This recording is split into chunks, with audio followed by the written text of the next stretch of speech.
Welcome to rSlash Choosing Beggars, where someone wants to hire an honest-to-God slave.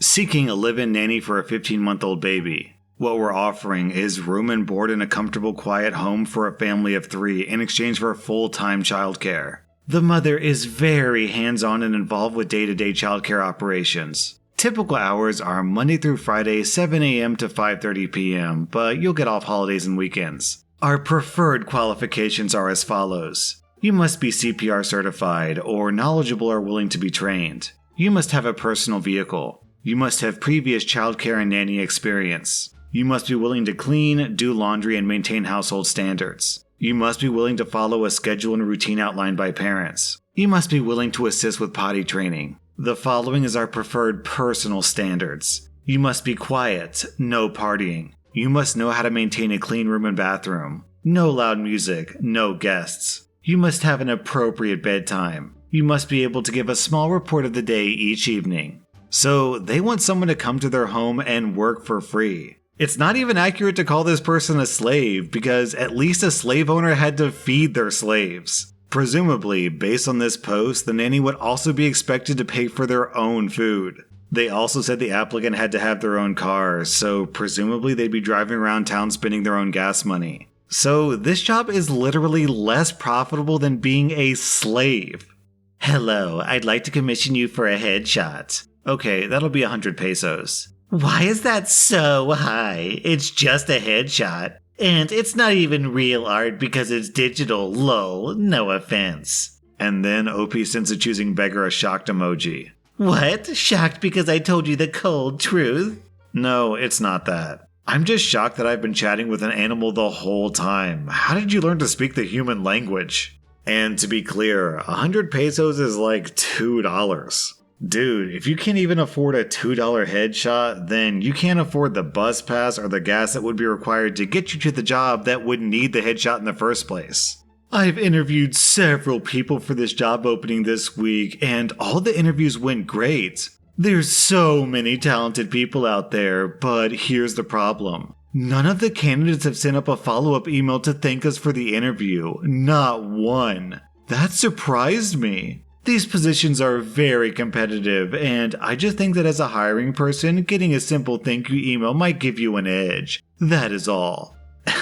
And then someone replies to this employer. I tried to contact you guys about a gig a while ago, and I never heard back. FYI, I would have included a formal thanks of a handwritten note, and I write in cursive. Yeah, we get so many applications for positions that we say in our job descriptions that we'll reach out to those who we feel interest the hiring manager. I've sent about 100 applications to companies over my career and never got a response from any of them. Then someone else replies, Sir, do you really not see the hypocrisy? Do you think that yours is the only job they applied for? It's not enough that we have to write a resume. It's not enough that we have to write a cover letter. It's not enough that we have to get dressed up nice and drive across town to have an unpaid interview. No, a person looking for a job can do all these things, and still it's not enough. Hiring people like these expects you to write a thank you letter? Thanking you for what? You're getting paid to interview us. We're not getting paid to be interviewed by you. So why should we be excited that you're interviewing us? We're not actually getting anything until you give us our first paycheck. Man, stuff like this just pisses me off. Applying for a job nowadays is so obnoxious. And douchebags like these expect us to thank them for their time? How about we start sending you thank you emails after you start replying to people who apply to let us know whether or not we got the job first? Companies ghost employees way more than employees ghost companies. Review 1 star. I went to pick up my partner and I decided to arrive at the airport a few hours early. The airport had the nerve to charge me $2 for parking. I have a disability sticker. I'm entitled to free parking. I shouldn't have to pay $2 whole for parking. How dare they make me pay for things like that? I always get free parking. Wait, this person thinks they get free parking because they have a disabled sticker? Like, when they go to park in the disabled space at like McDonald's or grocery stores, do they think to themselves, enjoy your paid parking, losers. I get to park in the free disabled parking space. Lady, that's not how this works. On this next post, OP's father is a photographer, and OP's dad gets this message. Sounds good. We can shoot some stuff around here. Also, I'm down to come into the city and get some great content shots. I don't know how to compensate you for your time, but if you like, we could do some great shots to help you get more exposure for your photography. Smiley face. And then OP's dad replies, I've been nominated 3 times for a Pulitzer. I'm so exposed, I could be naked. Man, what a great comeback. This has strong, do you even know who I am energy. Also, how is this Choosing Beggars saying, I don't know how to compensate you for your time? As if there weren't already an agreed upon currency that everyone uses explicitly to compensate people for their time. Hey, so I'm a new VTuber and I love your Gura sketch. But you said that you normally do digital art, so can I post this Gura sketch and claim it as mine? You already do digital art, so you don't need to be posting paper art too. That's just too much talent hogging and you're being selfish for also doing art on paper. Help out a small VTuber and let me gain some fame. I love Gura more than you anyway. So, completely unrelated to this story, but this reminds me. I'm the type of person who loves making YouTube channels. I've got this channel rSlash, but for those of you who don't know, I've started multiple channels before this. I had 2 gaming channels called Dabacab, and I grew them pretty big. They got up to 400k subs on one. I think the other one got up to 250,000 subscribers. And they were my main job for a while, but I'm just the type of person who loves making more YouTube channels, and probably in the future at some point, I'm going to make another YouTube channel. I don't know when that'll be or what the channel will be about, but since I've started 3 channels in the past, it's probably pretty likely that I'll start another one. That being said, if I were a girl, I would completely start a VTuber channel, no doubt about it. I think the VTuber trend is super cool, not in the way of I'm a fan of the content. I'm just personally really fascinated by the growth of VTubers this past year or so. But unfortunately, I'm a dude, so I just don't think that I would get any success as a VTuber. I don't know, would you guys watch a VTuber channel of r/chan and my character model was some chick with just big old boobies? Nah, it's funny to think about, but realistically, I think that only girls are going to find success in that space. It's honestly a shame because VTuber growth is awesome. And if anyone out there is thinking about becoming a content creator, I would say now's a great time to get on board, especially if you're a girl. VTuber growth right now is absolutely insane, and I'm really jealous of them. So if you've got a lot of charisma and a cute voice, then I'm telling you, you can make money hand over fist becoming a VTuber. A lot more money than I could make as a VTuber anyways. Our next Reddit post is from Rando Boomer. Okay, so I've had to tell one of my employees to no longer let his wife contact me directly after this. We sometimes have to travel for work, and when COVID hit last year, we were stuck with lots of unused airline tickets. While the airlines did give us travel credit, they're stuck in the name of the passenger. So even though I'm the one who paid for the ticket, it's the employees who have the airline credit. Talking with our clients, it appears that we're going to be meeting virtually for the foreseeable future. Rather than let the travel credits expire and have no value, I told our team that they can use them for personal travel. I would rather see them use it for vacation than for them to go to waste. Remember, the credit is only in the name of the original passenger, nobody else. So my employees can use them for themselves, but not other people, like their spouses, kids, etc. So after announcing this, I got an email from an employee's wife who contacted me asking me for a free color printer earlier this year. She thought that it was nice that I gave my employees the option to use company-paid tickets for personal travel. But she was upset that that only benefited her husband, not her or her kids. She was wondering if I would consider offering some sort of deal for them, like 50% reimbursement so they could all go on vacation. WTF? At minimum, I'm the one paying for the husband's vacation airfare, but that's still not good enough. I emailed back with a curt, no. This was offered as a token of appreciation for the hard work that everyone is doing. Going forward, please don't contact me in the future unless it's an emergency regarding your husband. I then called my employee and told him that, barring some emergency involving his grave illness or death, I don't want her emailing or calling me ever again. Despite my tone that, in hindsight, was probably harsher than it should have been, he was very apologetic, and he said that she'd written to me without his knowledge. You know what they say, no good deed goes unpunished.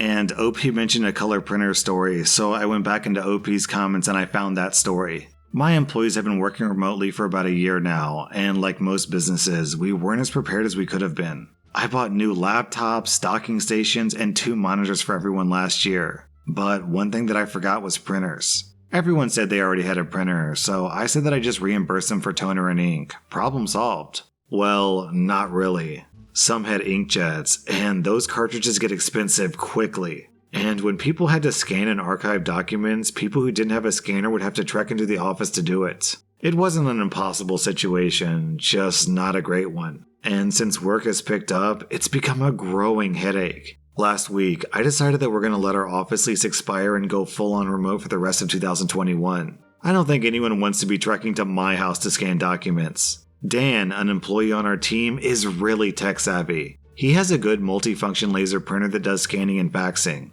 It prints double-sided and at a pretty good speed and has Wi-Fi support. Best of all, he's really familiar with it, and he said that he'd help anyone with setup. It's what he told me to buy, and it works great! Last Friday, I told everyone I was buying these printers for their work at home. A number of people have kids who are remote learning, so I said they could let their kids and spouses use it too. People seem pretty pleased. This weekend, I had the following maddening email exchange with a team member's wife. Please note that in the original emails there were a few pleasantries exchanged, but I cut those out in this story, so this is going to read a bit harsher than it actually was. But still, I'm surprised by the audacity of this woman. This woman was so adept at dodging facts that she should consider running for office. Hi, this is Choosing Beggar. I'm the wife of one of your employees. I heard that you were giving everyone printers and that you said it was okay for our kids to use it for schoolwork. Hi, Choosing Beggar. Yes, it supports Wi-Fi, so anyone in the house can use it. I don't know much about the setup, but one of our guys, Dan, is really tech savvy, and he volunteered to help anyone in their family with their setup. I hope that helps. Would it be possible to get a color printer? It's easier if everyone has the same model. Dan is really familiar with this model. Plus, it makes it easier for tracking, accounting, and supplies, so this is the best fit. I just found this other model for the same money. It wouldn't cost you any more. Could we get that one instead? In the long run, it does make a difference. Color cartridges cost more money. Plus, that one is slower and doesn't support scanning. The kids will mind if it's slower, and they don't need to scan anything for school. The primary purpose of this printer is for your husband's work. The speed and the scanning are important to him. He doesn't scan anything. Our current printer doesn't scan at all. I know, he has to drive into the office to scan. This printer will save him time. Plus, we're not going to have an office after June. He won't mind, and I've overheard you on Zoom meetings talking about the danger of one-size-fits-all thinking. Isn't that what this is? I finally lost my patience. I was done negotiating with a beggar. Choosing Beggar, one of the printers that I selected will be arriving at your house today or tomorrow. That printer is my property for the purpose of your husband to do his job. Your kids can use it for schoolwork, within reason. Please have your husband get in touch with Dan if he needs assistance. Oh, I thought that you were buying it for us to keep. Never mind then. First, how would this behavior have been any better if it were a gift? Second, are that many employers giving away printers? I did get an email from the husband later on apologizing. Let's hope his kids take after him. Man, this lady has some nerve. If I contacted my wife's boss and scolded her about something about her job, my wife would chew me out. And she should, of course, right? Like, that's completely natural. Having your spouse jeopardize your job like that is so embarrassing. On this next post, OP builds custom keyboards. Hey, I saw your setup on your story. Where'd you get your keyboard from? I really like it. Thanks. It's a GMMK Pro with Sunset Taihao keycaps. It also has Panda Ivory switches. I also custom printed some WASD keys with my own design. Oh wow, that's pretty impressive. Yeah, in my pastime I like to build things like keyboards and PCs. Oh, in that case, you should send me one. I want cherry switches and HyperX keycaps. Well, those are quite expensive. I suppose I could send you some spare parts from other builds, but doing a full custom build is too expensive. I also charge for the commissions I get. You already have a lot of money. Please help someone out during COVID. I can't do that, sorry. Why not? You have the money and everything, and it's just one keyboard. I also work for my money, and I'm in high school. We're all struggling, and I'm afraid that I can't do that. F you. All I'm asking for is a keyboard, which you have many of. And you still want to be so greedy? Shaking my head. F you. OP, you should ask for this kid's address and send him the keys F and U. Please, someone watch my stupid grandpa. I'm supposed to watch over this mindless idiot, and I can't even pay someone for help, so I need someone to do it for me for free. Also, if you have like an old phone or something, please give it to me. I legit can't deal with this anymore. I need a distraction. And then someone replies, you'd be lucky if you get into college after this, kid. This is plain old neglect, abuse, and disrespect. In my days, you'd have been whipped tenfold. And then someone else replies, don't worry, I've managed to contact their parents. This little idiot forgot that his parents use Facebook too. I've also reported the post. I don't know, this kind of seems like an everyone sucks here situation. Sure, clearly the kid is a brat, but at the same time, should his parents really be offloading the responsibility of caring for grandparents to kids? Obviously not. That was rSlash Choosing Beggars, and if you like this content, check out my podcast where I publish the exact same episodes. Also, hit that subscribe button because I put out new Reddit videos every single day.